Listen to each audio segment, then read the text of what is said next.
solemnly swear I, John Fitzgerald Kennedy, do solemnly swear that you will faithfully execute the office of President of the United States that I will faithfully execute the office of President of the United States and will, to the best of your ability, and will, to the best of my ability, preserve, protect, and defend the Constitution of the United States. preserve, protect, and defend the Constitution of the United States. So help you God.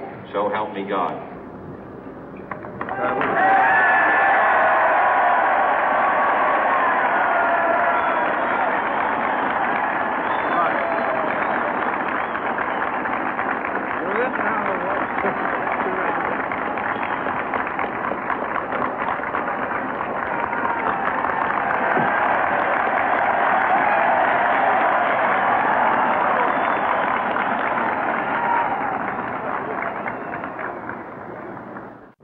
Vice President Johnson, Mr. Speaker, Mr. Chief Justice, President Eisenhower, Vice President Nixon, President Truman, Reverend clergy, fellow citizens.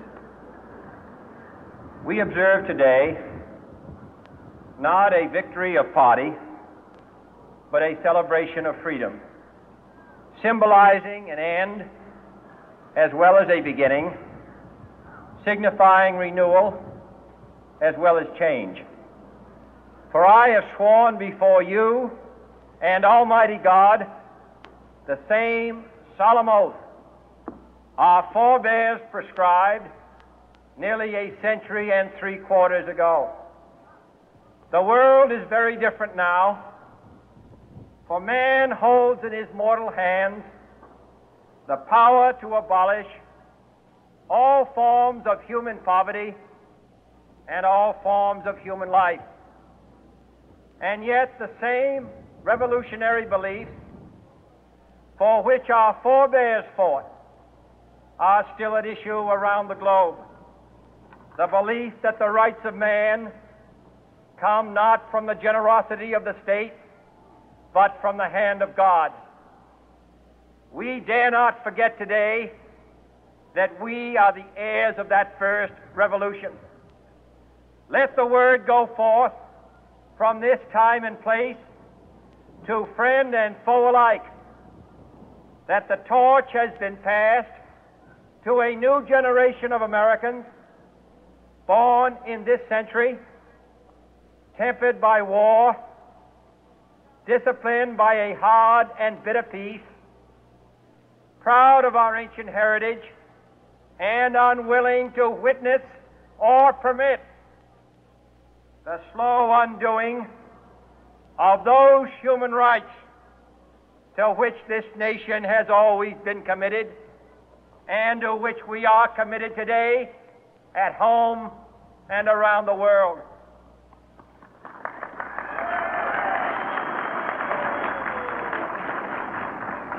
Let every nation know, whether it wishes us well or ill, that we shall pay any price, bear any burden, meet any hardship, support any friend, oppose any foe to assure the survival and the success of liberty.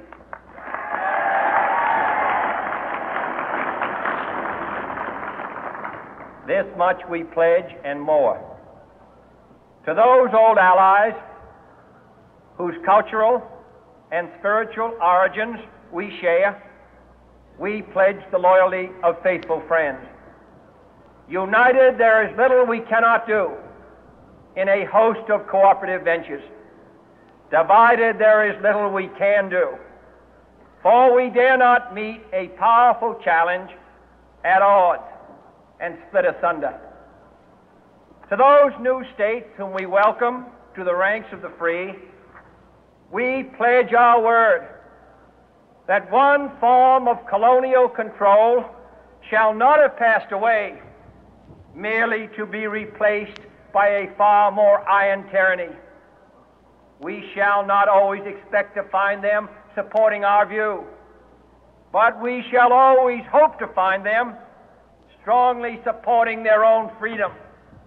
and to remember that in the past, those who foolishly sought power by riding the back of the tiger ended up inside.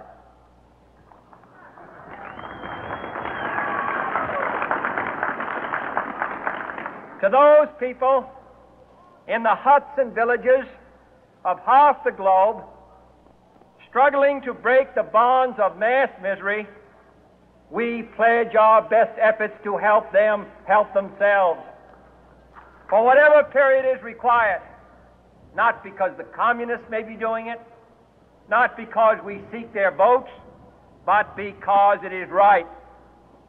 If a free society cannot help the many who are poor, it cannot save the few who are rich.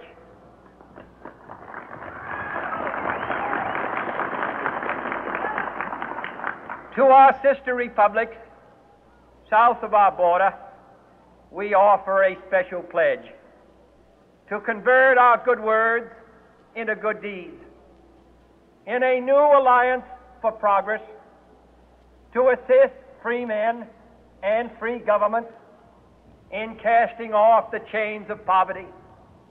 But this peaceful revolution of hope cannot become the prey of hostile powers.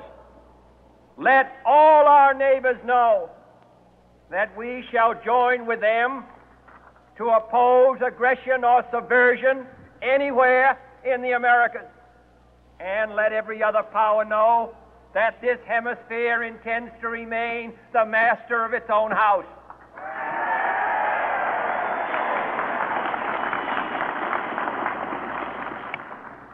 To that World Assembly of Sovereign States, the United Nations, our last best hope, in an age where the instruments of war have far outpaced the instruments of peace, we renew our pledge of support to prevent it from becoming merely a forum for invective, to strengthen its shield of the new and the weak, and to enlarge the area in which its writ may run. Finally, to those nations who would make themselves our adversary, we offer not a pledge, but a request that both sides begin anew the quest for peace. Before the dark powers of destruction, unleashed by science, engulf all humanity in planned or accidental self-destruction, we dare not tempt them with weakness, for only when our arms are sufficient beyond doubt can we be certain beyond doubt that they will never be employed.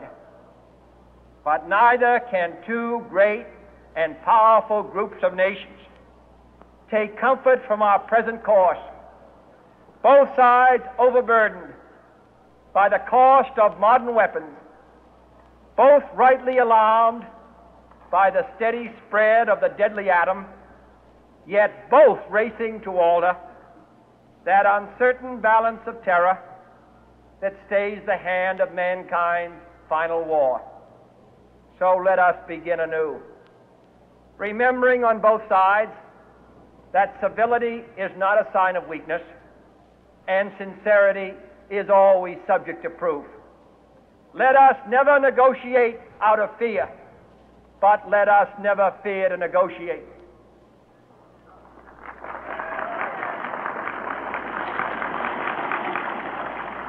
Let both sides explore what problems unite us, instead of belaboring those problems which divide us.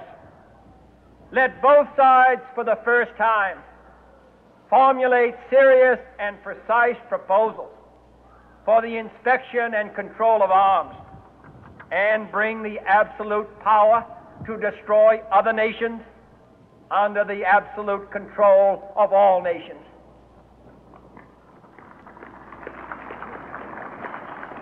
Let both sides seek to invoke the wonders of science instead of its terrors. Together, let us explore the stars, conquer the deserts, eradicate disease, tap the ocean depth, and encourage the arts and commerce. Let both sides unite to heed in all corners of the earth the command of Isaiah to undo the heavy burden and let the oppressed go free. And if a beachhead of cooperation may push back the jungle of suspicion, let both sides join in creating a new endeavor, not a new balance of power, but a new world of law, where the strong are just